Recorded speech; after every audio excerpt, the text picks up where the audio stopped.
Hi guys, this is the EdExcel AS level maths from the 2019 papers, and in this video we'll be taking a look at the further mechanics module. Okay, so in terms of the examiner's report, we've got some interesting points to cover. This paper overall was done pretty well. A lot of people answered all the questions in the time allocated, which is good. However, it did appear that in some scripts, a lot of candidates ran out of time. So my advice in this regard would be for you to practice these papers and make sure that you can complete these papers in time when you do practice these papers yourself. The best candidates demonstrated a strong understanding of the topics and produced clear, well annotated responses with diagrams as appropriate. So particularly with mechanics, if you can draw a diagram, that would help you answer a lot of the questions. And those who did draw a diagram, those candidates did appear to be the stronger candidates. The weaker candidates often wrote down dimensionally incorrect statements, such as equating forces and power. So my advice in this regard would be to make sure that you know all formula and take a look at your units, see if your units make sense. And their responses were less fluent and often included several attempts to achieve the answer, which isn't a surprise. Some candidates lost marks through not following the instructions in the question. Some marks were lost because candidates miscopied their own work as they moved from one part of a question to the next. So just make sure that you're checking your work thoroughly, and make sure that you read the question, and make sure that you check that you're copying out the right thing through your working. The standard of presentation was often good, but there were scripts where the handwriting was so small as to be almost basically not readable. There were also several scripts where the candidate had written a second attempt over the first line with both solutions visible in the scan, again making the work not that clear to read. You're also reminded about the use of G. G you should take to be 9.8. Those who use 9.81 lost an accuracy mark for that. You should use G equals 9.8. Your final answer should be given to 2 or 3 significant figures. If you don't do that, you will lose a mark. It's such a simple thing to get your head round, in my opinion. Question 1. A lorry of mass 16,000 kilograms moves along a straight horizontal road. The lorry moves at a constant speed of 25 meters per second. In an initial model for the motion of the lorry, the resistance to the motion of the lorry is modelled as having constant magnitude 16,000 newtons. For part A, we have to show that the engine of the lorry is working at a rate of 400 kilowatts. Now, I think it would be helpful to draw out a quick diagram to illustrate what's going on. So if we draw a quick diagram like so, we've got the lorry, which has a mass of 16,000 kilograms.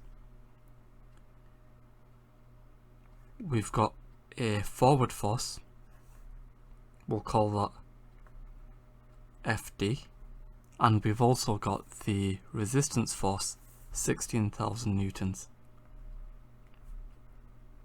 So we have 16,000 here.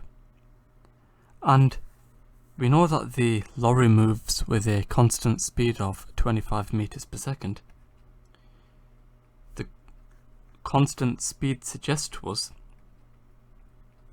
acceleration is equal to 0. And so therefore, using the sum of the forces equals mass times by acceleration, remember A is equal to 0, we have Fd minus 16,000 equals 0, and therefore Fd is equal to 16,000 newtons. Hopefully that makes sense so far. And now we can use the fact that power is equal to the forward driving force multiplied by the velocity to find out the power. So using P equals Fd multiplied by V, we've got power equaling the driving force 16,000 multiplied by this velocity of 25 meters per second. It turns out we get 400,000 watts, which is the same as 400 kilowatts. For part B, the model for the motion of the lorry along the same road is now refined so that when the speed of the lorry along the same road is v meters per second, the resistance to the motion of the lorry is modelled as having magnitude 640 V newtons. Assuming that the engine of the lorry is working at the same rate of 400 kilowatts, we have to use the refined model to find the speed of the lorry when it is accelerating at 2.1 meters per second squared. And for part B, again, it would help if we draw a quick diagram to illustrate what's going on. So we've got this lorry that has a mass of 16,000 kilograms. We've still got this driving force. Of course, the driving force has changed. And then we've got this resistance force that is 640 V. Now, in this question, we want to find out what V is.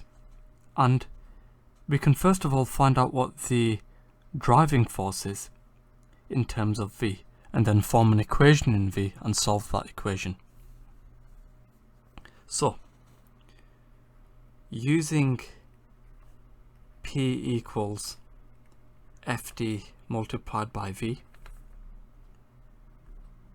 we have the power, which remains the same, that's 400 kilowatts, or in other words 400,000 watts,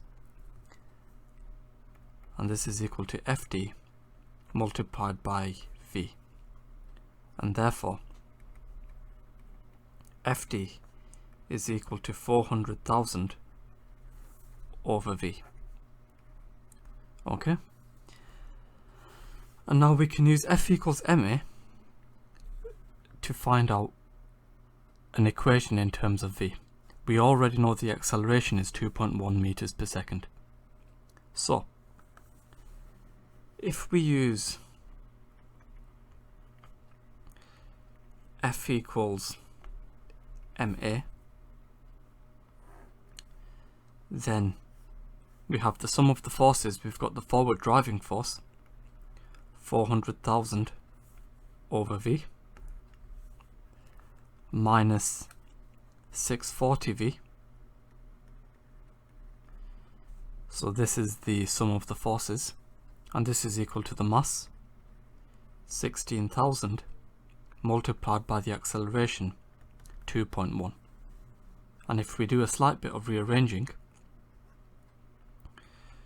we have 400,000 minus 640 V squared equals, well here, 16,000 multiplied by 2.1, that's 33,600. And then of course we multiplied that through by the V. And if we rearrange this,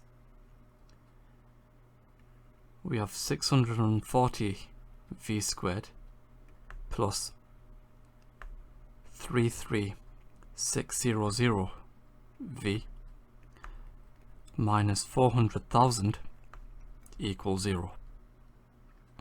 And if we divide through by 320, so let's just write this down. If we divide through by 320, then we have 2v squared plus 105v minus 1250 equals 0. We can now factorize this as 2v plus 125 lots of v minus 10, and all this is equal to 0. From which we see we have two solutions. V is either equal to 62.5 or 10. Of course we want the positive solution, and therefore the speed v is equal to 10 meters per second. In terms of question 1,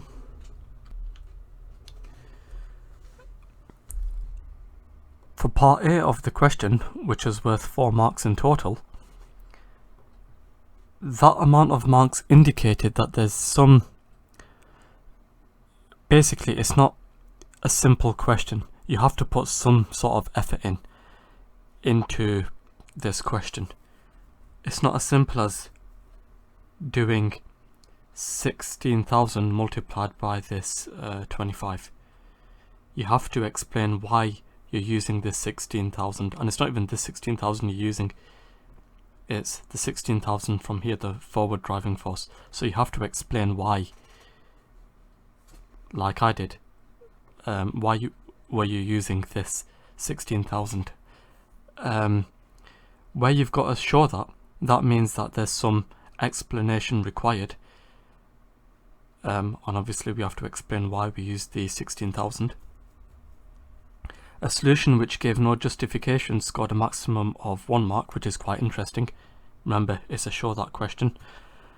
There were some errors in the amount of zeros people use in their working. Remember, kilowatts we multiply watts by 1,000.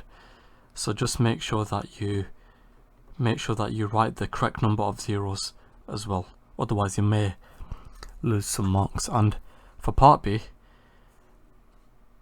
a lot of people answered this part of the question well, which is good. There were some sign errors, but overall this was very well done.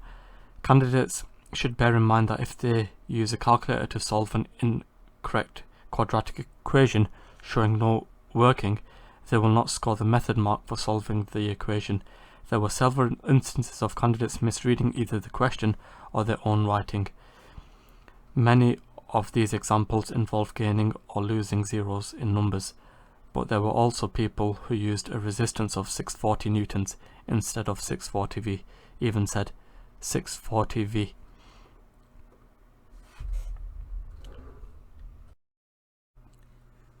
Question 2. Two particles A and B of masses 2m and 3m respectively are moving on a smooth horizontal plane. The particles are moving in opposite directions towards each other along the same straight line when they collide directly. Immediately before the collision, the speed of A is 2u and the speed of B is u.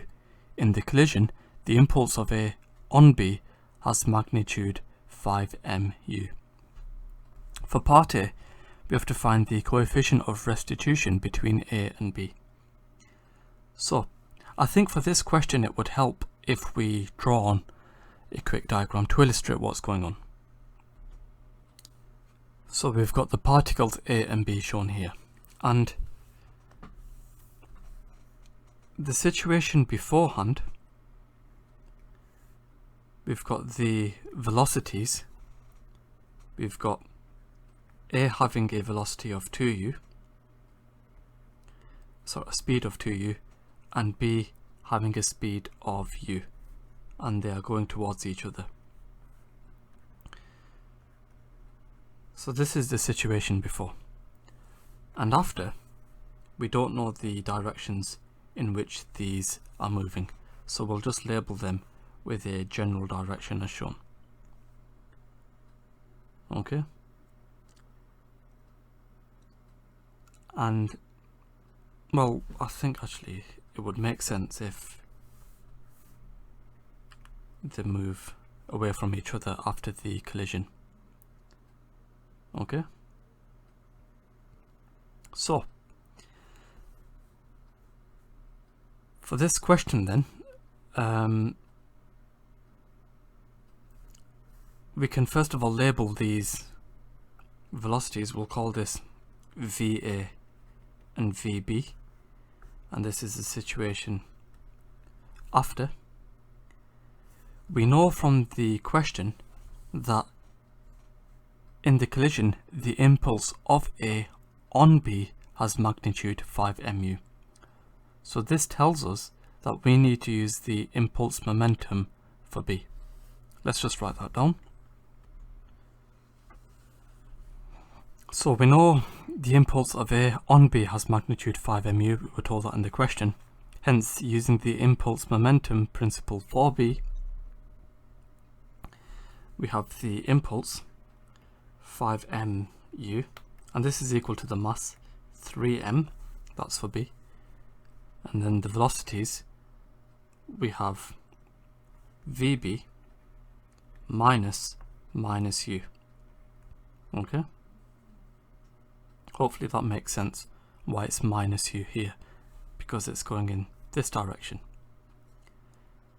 And what we can do over here is find out the speed of VB and VA, and then we can find out what E is. So, of course, the m's cancel out, so we have 5u equals 3 lots of VB plus u, and if we wish to rearrange for VB, first of all, 5u over 3 is equal to VB plus u, and if we subtract u from both sides,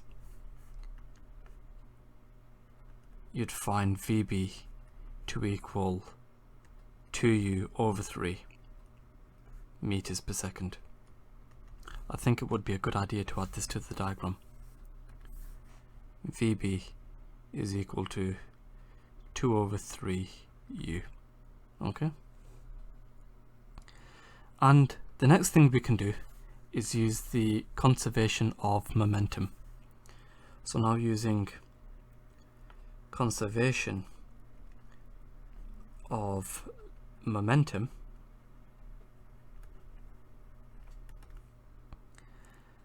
well, the situation before, we have 2u multiplied by 2m, and then we have minus u because it's going in the direction shown here, and then we multiply this by 3m, so this here is the situation before, and then afterwards we have VA lots of 2m. Okay, actually I think it makes sense if we have VA going this way, and then we multiply that by 2m, and then we have 3m, that's B, and then we multiply that by that velocity, which was 2 over 3u. So this here is the situation afterwards. So let's tidy all this up. We see that we have 4mu minus 3mu, which is simply mu, and on this side, well, all the m's will cancel. That's the first thing you can hopefully see. Just show that every single term involving an m would cancel out. So we have 4u minus 3u equals 2va plus 2u. So we have u equaling 2va plus 2u.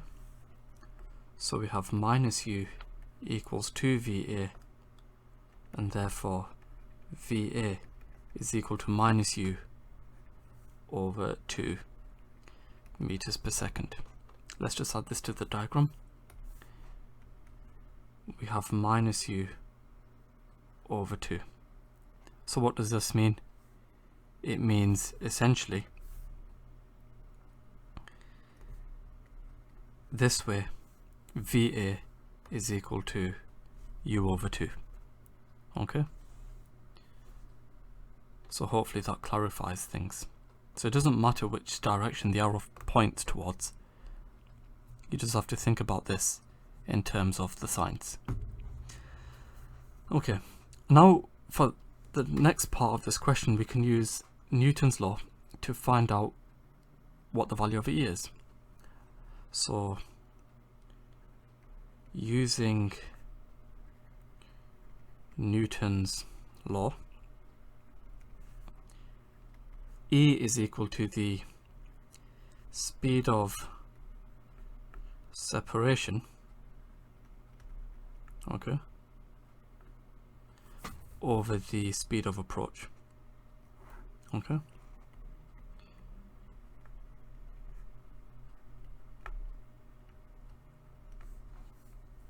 So we have the speed of separation, that would be u over 2 plus 2 over 3u. So we have u over 2 plus 2u over 3, that's the speed of separation, and the speed of approach, we have 2u plus u. So on the top we have 7u over 6, and on the bottom we have 3u, the u's cancel out, we're left with 7 over 18. That's the value of E. Okay? And now for part B of the question, we have to find the total loss in kinetic energy due to the collision. This is actually quite easy. The loss of kinetic energy, that's equal to the initial kinetic energy minus the final kinetic energy. So for the initial kinetic energy, we have 1/2 multiplied by 2m, actually let's put all this in brackets, multiplied by 2u squared plus, so this over here is a, plus 1/2 lots of 3m lots of u squared, so that's b, and then we subtract off 1/2 multiplied by 2m multiplied by u over 2 squared. Let's just move all this here. And then we have 1/2 lots of 3m lots of 2u over 3 squared. Okay, so let's just clarify. This over here is for particle A, this is for particle A, and this is for particle B, and this is also for particle B. Okay, so if we tidy all this up, we have 4mu squared plus 3 over 2m u squared minus 1/4 mu squared minus 2/3 mu squared, which is 55 over 12 mu squared joules. In terms of question 2, which was concerning the collision of particles, for part A, what was quite common in terms of errors was sign errors, and you can read about the specific things that people did wrong. For example, not taking into account the impulse of A on B, etc. But we're encouraged from the examiner's report to draw a diagram in a question like this to help confirm the directions of motions. And that was why there were many sign errors, because people did not, well, rather candidates did not take into account the different directions. For example, here. You also are reminded to take care with basic arithmetic and algebra. Several solutions were spoiled through errors in manipulating equations, and some candidates created opportunities for error by using the same letter for both unknown velocities. What I did was quite distinct. I used VA and VB to denote the velocities of A and B respectively. Part B, where we had to find the loss in kinetic energy. A few candidates scored no marks because although they found correct expressions for the initial kinetic energy and the final kinetic energy, they never combined the two to form an expression for the change in kinetic energy. Some candidates found the initial kinetic energy and the final kinetic energy and then cancelled the mu squared before subtracting, so they never had dimensionally correct expressions for the change in kinetic energy. So just be careful in terms of your units, and I always say write the full thing out and then you can see what cancels and what doesn't cancel. Where you've got a loss in kinetic energy, your final answer should be positive as well, so just bear that in mind. Question number 3. A particle P of mass m kilograms is projected with speed 5 meters per second down a line of greatest slope of a rough plane.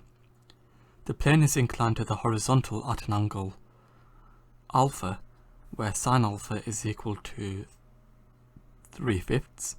The total resistance to the motion of P is a force of magnitude 1/5 mg.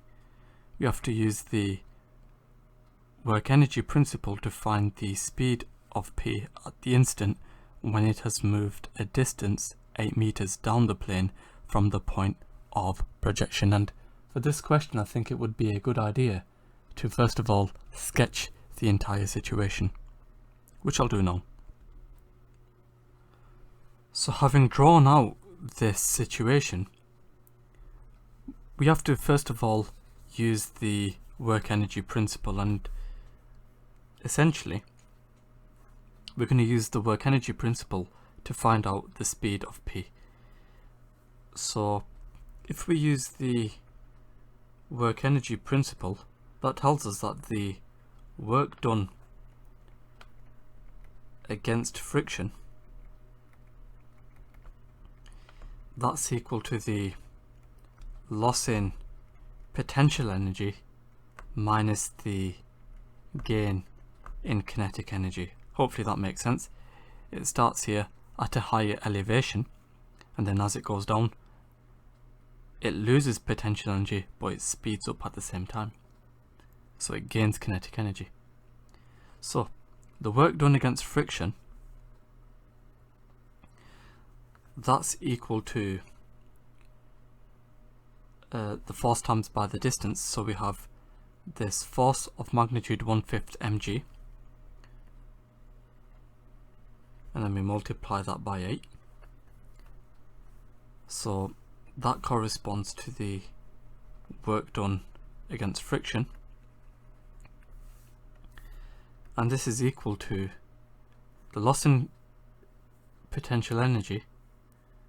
So the loss in potential energy would be 8 mg sine alpha. Hopefully that makes sense. So it starts here and then it goes here, so it loses this much potential energy. and then we subtract off the gain in kinetic energy, and the gain is equal to the differences in the kinetic energy. We have a half mv squared, which is over here, minus 1/5 m times by 5 squared, which is over here. Okay, so maybe if we add this to the diagram, it starts off here with 5 meters per second. Okay, and then once it reaches somewhere here, the speed is v meters per second, and we have to find out what that is. So this bit corresponds to this bit, and then this bit would correspond to this bit, and we just have to find out what v is. We know that sine alpha is equal to 3/5, so we have 8/5 mg equals 8 mg multiplied by 3/5 minus 1/2 mv squared plus 1/5. Sorry, this isn't 1/5, this is 1/2. Just correct this. This is 1/2. So we have 1/2 m squared over, so here we have 25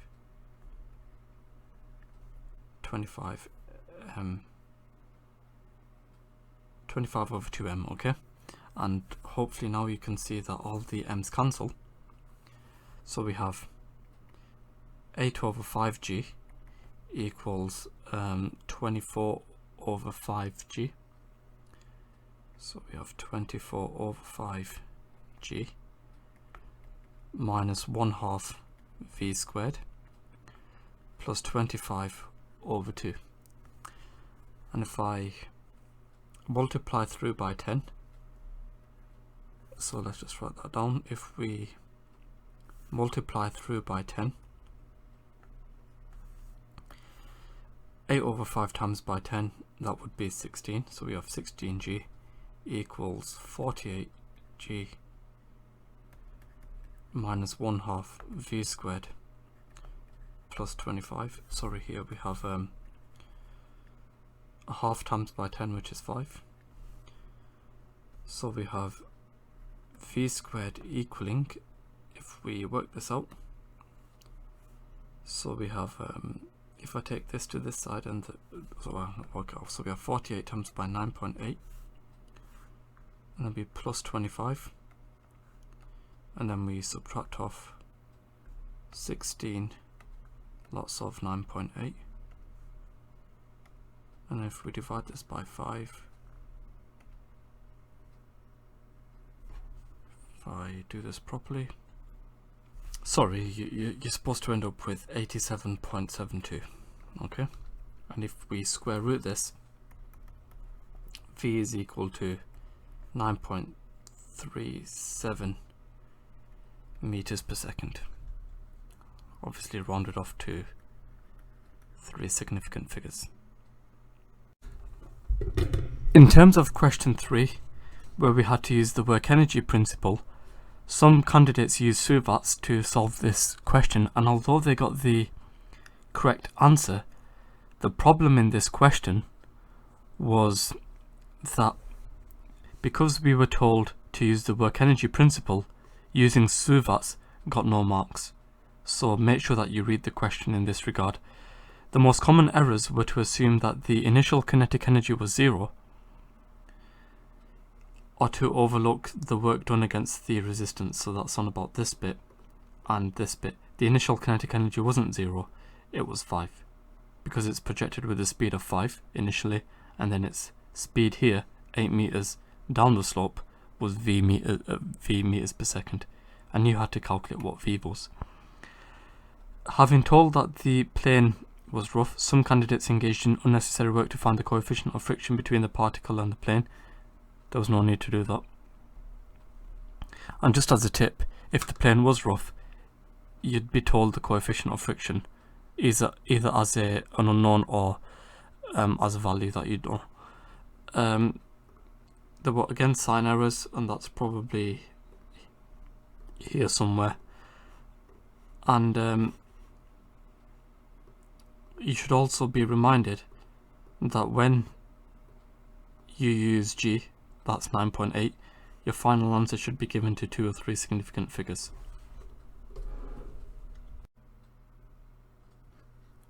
Question number 4. 3 particles P, Q and R are at rest on a smooth horizontal plane. The particles lie along a straight line with Q between P and R. The particles Q and R have masses m and km respectively, where k is a constant. Particle Q is projected towards R with speed u, and the particles collide directly. The coefficient of restitution between each pair of particles is E. For part A, we have to find in terms of E the range of values of k for which there is a second collision. Let's draw out this situation. So we've got particles P, Q and R. We know that we set off Q towards R with a speed u. So let's just show this on a diagram. And this particle R is initially at rest, so we can show that. And then once they collide, there's a second collision. So that tells us, well, that suggests to us that the direction of Q must be reversed if there's a second collision. So we've got VQ going back here, and then here we've still got VP. Okay, so let's just write that bit down actually. If there is a second collision, then the direction of Q must be reversed. Okay, and we can begin with this question by using the conservation of momentum. So if we use the conservation of momentum, then we have mu, so that's for P, sorry, that's for Q. Obviously we're not considering arc because that has 0 velocity, it's at rest. So this is the situation before, and the situation after we have minus mvq, hopefully that makes sense, plus km vp. Okay, hopefully you can therefore conclude that u is equal to minus vq plus k vp. Okay, and now if we use Newton's law of restitution, obviously that tells us that E is equal to the speed of separation over the speed of approach.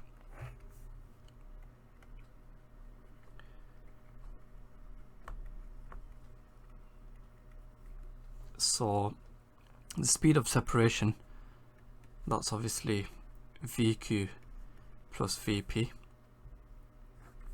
and the speed of approach, that will just be U. So we can therefore see that we have EU is equal to VQ plus VP. We'll call this equation 2.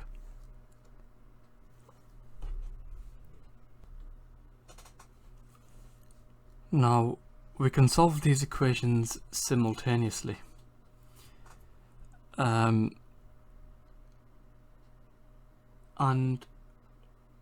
the first thing we can do is find out what VP is. If we find out what VQ is as well, if we find out what VP is, that will be in terms of K.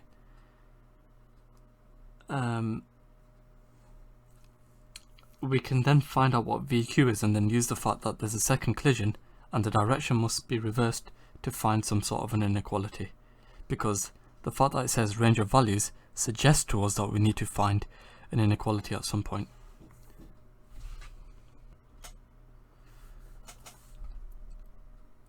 So let's do that. So from equation 1, wherever that was. So from equation 1, hopefully you can see that VP is equal to U plus VQ over K. We'll call this equation 3. And now if we substitute in equation 3 into equation 2, so we will now substitute 3 into 2, we have EU equals VQ plus U plus VQ over K. If we multiply through by K, KEU is equal to K VQ plus U plus VQ. And if we rearrange to find out what VQ is, well, we have KEU minus U equals KVQ plus VQ. So we have U lots of KE minus 1 equals VQ lots of K plus 1. And therefore, VQ is equal to U lots of KE minus 1 over K plus 1. Okay? And for a second collision, we should know that VQ must be greater than 0, the direction changes. So we have U lots of KE minus 1 over K plus 1 being greater than 0.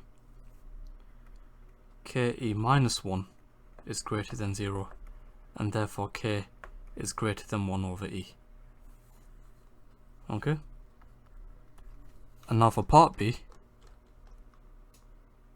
given that the mass of P is Km and that there is a second collision, we have to write down in terms of U, K and E the speed of Q after this second collision. Well, if here we have Km, if there's a second collision, what that basically means, Q goes to R and then it bounces back to P. So if there's a second collision, that tells us that the ratio of the mass of the particles involved in the second collision is identical to that in the first collision. And therefore, well, let's just write that down. So the ratio of masses of particles involved in the second collision is identical to that in the first collision, and therefore the speed of Q after the second collision will essentially be the same over here. So we have U lots of KE minus 1 all squared over K plus 1 squared. In terms of question 4, where we've got an impact situation again, a lot of people in part A did that pretty well, they made a good start, but those who did not draw a diagram, those lost a couple of marks because of their confusion with the directions. And again, with these sorts of questions, make sure that you draw a diagram to help you visualize the directions of the particles in terms of their speeds. You also had to recognize somewhere that because there's a second collision, the direction of Q must be reversed, and some people were finding the speeds of R. That was unnecessary.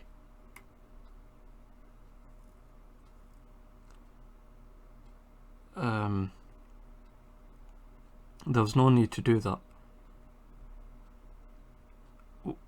because we're looking at Q over here. So therefore, because Q was reversed, you have to find the velocities in terms of Q. For part B, a small number of people did that question correctly. You can have a read through why that's the case, but the majority of candidates worked through.